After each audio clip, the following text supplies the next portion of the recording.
So as I'm doing this, this has just broken this news.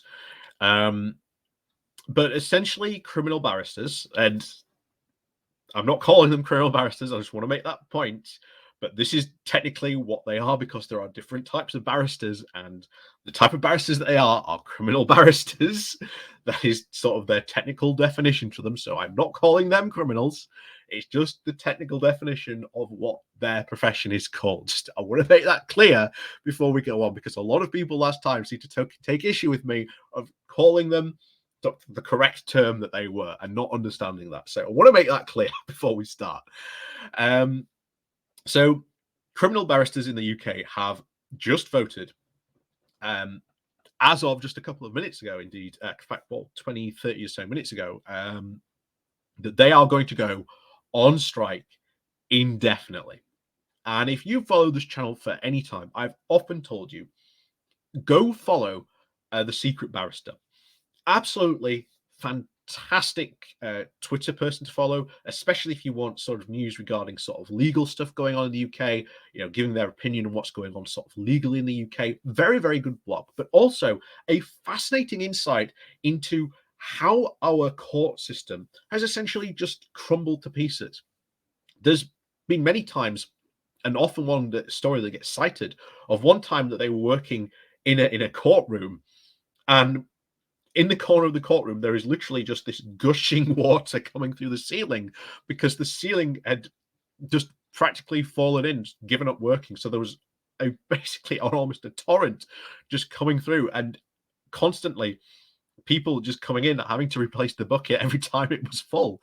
And that is the state of our court system. And it is something that hasn't really gained traction for quite some time, but it is quite serious. Very serious indeed. And of course, there are other things that have sort of fed into this. There's a massive backlog of cases that just aren't getting seen to. You've got junior barristers who, well, as the case I think has been given, would make more money working at McDonald's than as a junior barrister. And I don't know about you, but I think a junior barrister who has quite a serious job, because you're talking about someone's potential freedom on the line, whether guilty or innocent. They deserve good representation.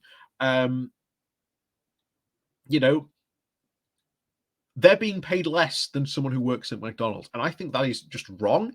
So I am massively in support of these strikes. I think the fact that they have chosen to go on strike indefinitely is a very, very bold move. So this could be very, very interesting, I think. And we'll certainly have to see how the government reacts to this.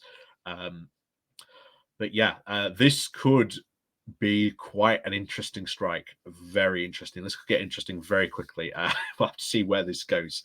But yes, certainly something we will be keeping an eye on. But anyway, we're going to go into the story on this. So like I say, this has just broken as I'm sort of telling you this, but this will come out the next day, so this will already be a day old by this point. But I still think it's sort of worth bringing to you.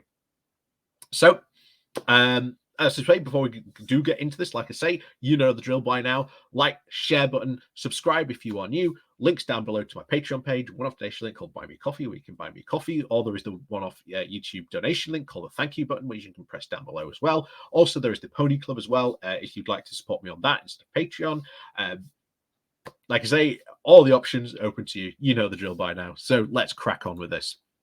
So this comes from The Guardian, the title of Criminal Barristers in England and Wales Vote to Go on Indefinite Strike. Criminal barristers in England and Wales had voted in favour of an all-out strike next month in a clash with the government over jobs and pay. Members of the Criminal Bar Association, who have also been stopping work on alternative weeks since June, voted for the uninterrupted strike that would start on the 5th of September, as spokesperson confirmed. So, coinciding with when Liz Truss is going to take office. I want to feel very strategic. And this would coincide with the announcement of the new Conservative Party leader and Prime Minister. Ministers have described the result as an irresponsible decision, but the vote will further pile pressure on the government, which faces escalating industrial action in the rail industry and threats from strikes from teachers and health workers. And like I say, we are going into a massive period of strikes coming out. So this is just one of many strikes that has been going on. The ballot of the barristers closed at midnight on Sunday. The result was announced on Monday morning. The association said that it had over 79.5% of barristers who voted supported the move into a full-time strike over the legal aid rates, which they said had been in effect cut by 28% over the past decade. It was the result of the vast majority of Crown Court trials in England and Wales being adjourned while others could collapse entirely. The CAB Vice Chair, Kirsty Barrow, said this was the last resort action over demand for less money than it would cost the government for the courts to sit empty.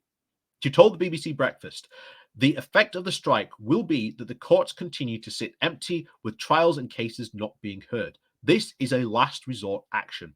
And this really is a last resort action. I think this has been a long time coming.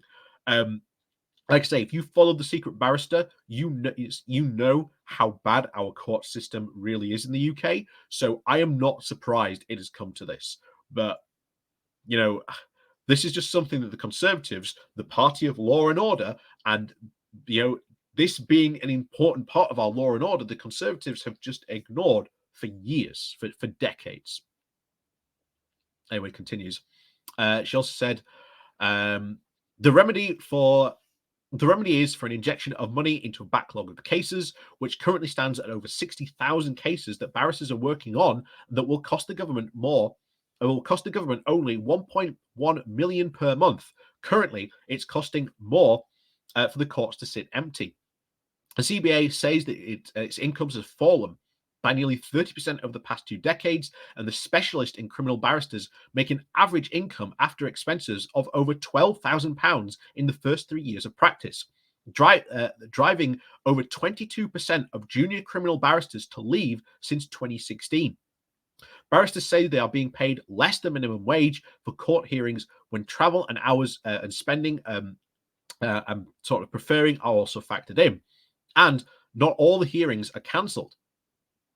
The Ministry of Justice have offered a 15% uplift in fees, which was the minimum increase recommended by the Criminal Legal Aid Review. The CBA said that it was insufficient after the very swinging cuts, and would not apply to a backlog of over 58,000 cases currently in Crown courts. The intermittent strikes began back in June. And were the first since 2014, which has been the first time barristers have gone on strike over legal aid fees. And according to the Ministry of Justice figures, more than 6,000 court hearings have been disrupted as a result of the dispute over the conditions and the government set fees for legal aid advocacy work. Data released on the Freedom of Information Act shows that laws during the first 19 days of industrial action between 27th and the 5th of August, where over 6,000 court dates were disrupted, including over 1,000 trials across England and Wales. Responding to the vote, the Minister of Justice, Sarah Dines, said, this is an irresponsible decision that will only see more victims first further delays and distress. The escalation of strike action is unwholly justified, considering we are increasing criminal barristers' fees by 15%, which will see the typical barrister earn around £7,000 more a year. And then, of course, as we said, you take more of that into case, and it sort of becomes a lot worse. And I think this is one of those professions we need. We need criminal barristers. If you are talking about wanting to deliver justice to victims, then you need criminal barristers, not only just for prosecution, but defense as well. And even I'd argue even more even important for defense, because again, if you want to provide a good legal system, then barristers and people, especially in defense, should be also paid as well, not just the prosecutors. But this is what you get when you get a party that claims to be the party of law and order that doesn't actually seem to care about one of the most significant areas of law and order. They only really care about what sort of, it's the numbers of police that are on the streets. Well, yeah, what do you think what happens when the police catch these people? They then get sent to the courts. And bear in mind, it's not just our court system that is in serious trouble. Jails are also in a massive state as well. So trust me, this is something that is, when you think about it, it's comical, but it's not. This is unfortunate the state we are in, and This is the current Tory party, the party that claims to care so much about law and order that has allowed this to happen, very much so on their watch. And like I say, don't believe me? Go follow the criminal barrister on Twitter and read sort of her tweets and the stuff that she's been involved. Well, at least I think I can't remember if it's their what sort of what they are, but what they've been involved with over the past number of years. Get their book as well. That's an also very fascinating and somewhat distressing read at the same time as well, when you sort of care about wanting to have sort of a good functioning justice system. The fact that we have such a failing part of it, but there you go. That's the case under this current Tory government, and of course Liz Truss probably not going to provide any, shall we say, too much solutions either. So as always, thank you very much for watching. Please do remember to hit that like, share, and subscribe button on your way out. And of course, down below there are links to my Patreon page and a one-off donation link called Buy Me Coffee, where you can, well, buy me coffee. And as always, thank you very much for watching, and I'll see you all